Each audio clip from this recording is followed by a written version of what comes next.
بسم اللہ الرحمن الرحیم۔ خوشبو والوں کا گھر۔ حضرت ابو ہریرہ روایت کرتے ہیں کہ ایک شخص رسول اللہ کی خدمت اقدس میں آیا اور عرض کیا کہ یا رسول اللہ، میں نے اپنی بیٹی کا نکاح کر دیا ہے اور اسے اس کے خامد کے پاس بھیجنا چاہتا ہوں۔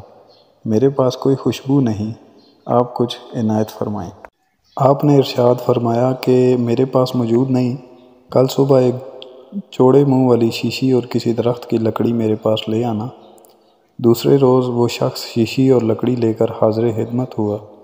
آپ نے اپنے دونوں بازوؤں سے اس میں اپنا پسینہ ڈالنا شروع کر دیا، یہاں تک کہ وہ بھر گئی۔ پھر فرمایا کہ اسے لے جا اپنی بیٹی سے کہہ دینا کہ اس لکڑی کو شیشی میں تر کر کے ملا لیا کرے۔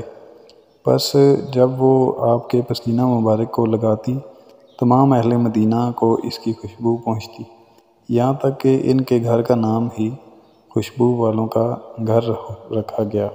صدق اللہ العظیم۔ جزاک اللہ۔